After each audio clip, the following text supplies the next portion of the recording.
everyone. Now in this part of hydrogen, we are going to discuss very important topic, that is hydrides.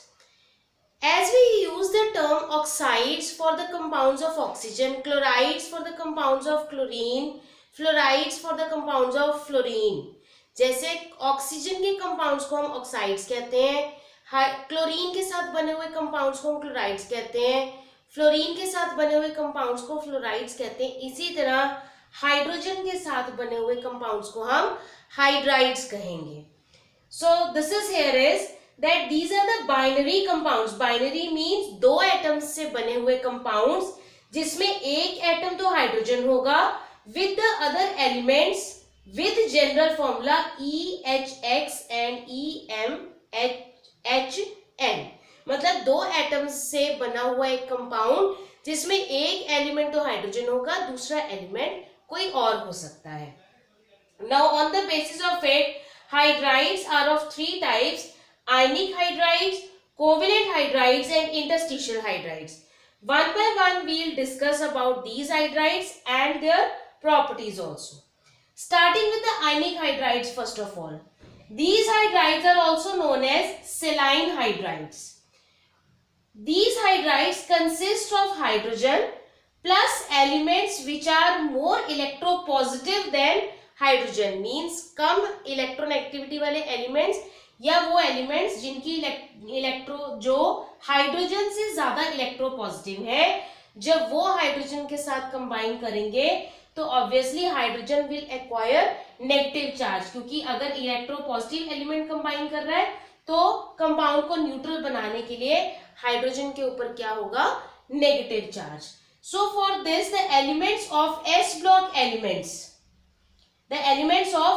Block they combine with hydrogen to form ionic hydrides. मतलब S block के जो elements हैं उनकी electronegativity कम है और वो hydrogen के comparatively electropositive है, hence they combine with hydrogen to form ionic hydrides और saline hydrides.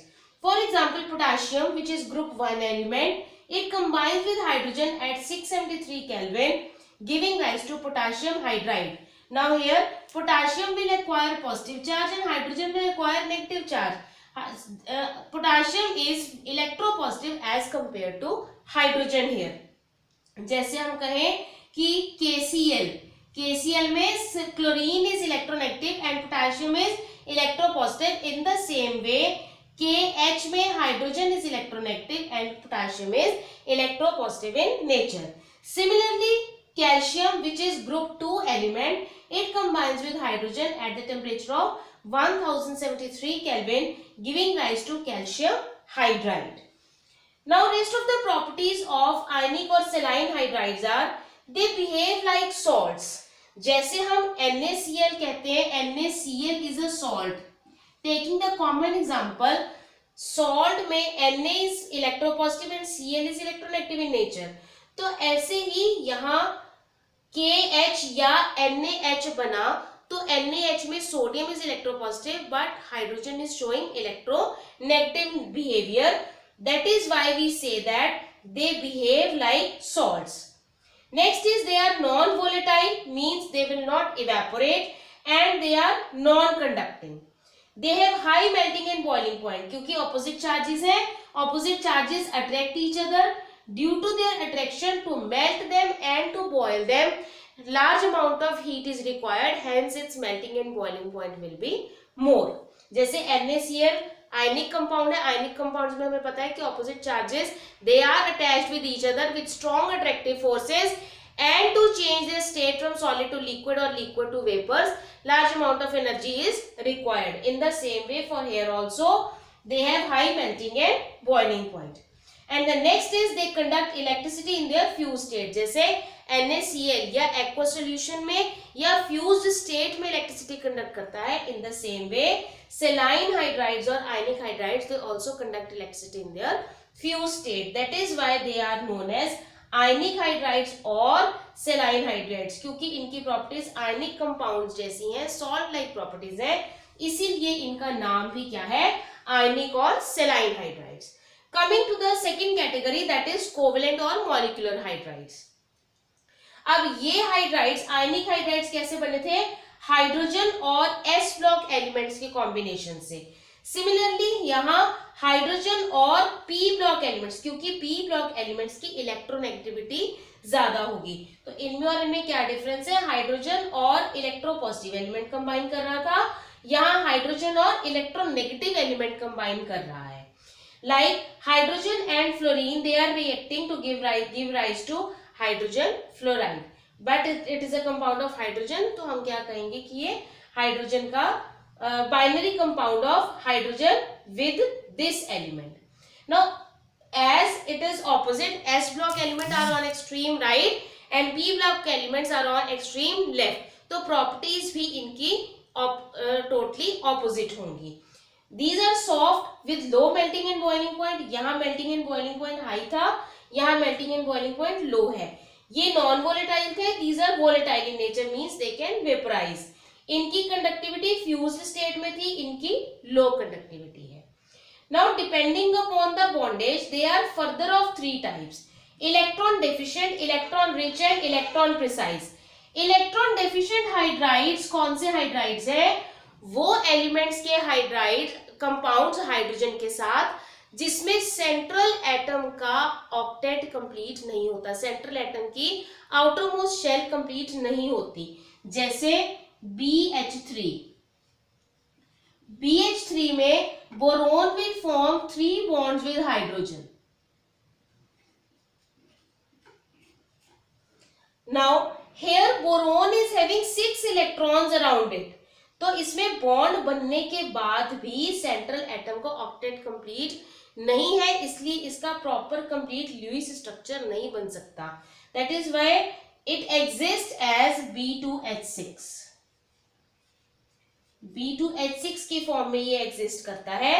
These are formed by group 13 elements, क्योंकि ग्रुप 13 एलिमेंट्स के जो मेंबर्स होंगे उनकी बाहर वाली शेल में 3 इलेक्ट्रॉन्स होंगे. वो 3 इलेक्ट्रॉन्स 3 हाइड्रोजन के साथ कंबाइन करके 3 बॉन्ड्स तो बना लेंगे, लेकिन सेंट्रल एटम का बाहर वाली शेल कंप्लीट नहीं होगी. Next is electron rich. Electron rich इससे ऑपोजिट, जिसमें हाइड्रोजन के साथ बॉन्ड बनने के बाद भी सेंट्रल एटम के पास एक्स्ट्रा इलेक्ट्रॉन्स हो जो बॉन्ड बनाने में इन्वॉल्व नहीं है. For example water. Oxygen have 2 lone pair of electrons and 2 bonds are formed with 2 hydrogen atoms. अब हाइड्रोजन के साथ बॉन्ड बनाने के बाद भी ऑक्सीजन के पास 2 इलेक्ट्रॉन पेयर ऐसे हैं जो किसी के साथ बॉन्ड नहीं बना रहे. इसमें कंप्लीट ही नहीं था बाहर वाला शेल, इसमें बाहर वाली शेल भी कंप्लीट हो गई और ऑक्सीजन के पास एक्स्ट्रा इलेक्ट्रॉन्स भी हैं जो बॉन्ड नहीं बना रहे. In the same way the other example is of ammonia, that is NH3. Nitrogen forms bond with 3 hydrogen atoms, but after that even after forming the bond with 3 hydrogen atoms, nitrogen have 1 lone pair of electrons with it. Third category is electron precise. एक हमने किया जिसमें central atom की बाहर वाली shell complete ही नहीं होती और उसमें इलेक्ट्रॉन्स डेफिशिएंट है. दूसरी कैटेगरी की कि बॉन्ड बनने के बाद भी सेंट्रल एटम के पास एक्स्ट्रा इलेक्ट्रॉन्स अवेलेबल हैं. Third category electron precise mean central atom के अराउंड उतने ही इलेक्ट्रॉन्स हैं जितने हाइड्रोजन के साथ बॉन्ड बनाकर बाहर वाली शेल कंप्लीट करने के लिए रिक्वायर्ड है. फॉर एग्जाम्पल CH4, कार्बन है 4 electrons in its outermost shell. अब ये 4 इलेक्ट्रॉन्स ये 4 हाइड्रोजन एटम्स के साथ शेयर कर लेगा, इसकी बाहर वाली शेल भी कंप्लीट हो जाएगी और चारों इलेक्ट्रॉन्स यूज भी हो गए. ना कोई इलेक्ट्रॉन अनशेयर्ड बचा, ना इलेक्ट्रॉन पेयर अनशेयर्ड है और ना ऐसा भी नहीं है कि इसमें इलेक्ट्रॉन्स बाहर वाली शेल में कंप्लीट नहीं है. So these are the 3 categories: electron deficient, electron rich and electron precise covalent hydrides. Coming to the third category, that is interstitial hydrides. Now if we talk about periodic table, on the extreme right there is S block element, on the extreme left there are P block elements, in between there are D block elements और D block elements के ही नीचे क्या है? F block elements. तो interstitial hydrides कौन बनाता है? Hydrogen. और ज्यादातर D और F block elements ये क्या बनाते हैं? interstitial और metallic hydrides.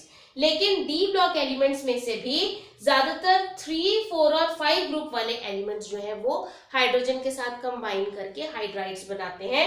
ग्रुप 6 में से सिर्फ क्रोमियम बनाता है, लेकिन 7, 8 और 9 ग्रुप के मेंबर्स हाइड्रोजन के साथ हाइड्राइड्स नहीं बनाते। इसलिए पीरियोडिक टेबल का वो पोर्शन जिसमें 7, 8, 9 ग्रुप है जो हाइड्रोजन नहीं बनाते, उसे हम क्या कहते हैं, हाइड्राइड गैप, क्योंकि यहाँ इतना पोर्शन जो है 7, 8, 9 ग्रुप वाला वो हाइड्राइड नहीं बनाएगा।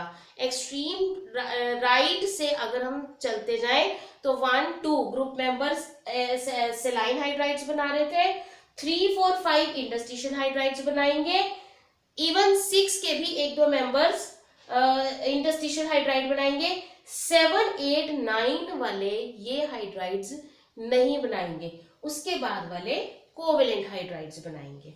Also they are known as interstitial hydrides. इसका एक और स्पेशल फीचर क्या है कि इसमें हाइड्रोजन मेटल की लैटिस की इंटरस्टिशियल साइड मींस उनके बीच में जो गैप है उसमें ट्रैप हो जाती है। Now that trapped hydrogen act as a hydrogen source, कि अगर हम इन डी ब्लॉक एलिमेंट्स को हम कैटलिस्ट की तरह यूज करते हैं।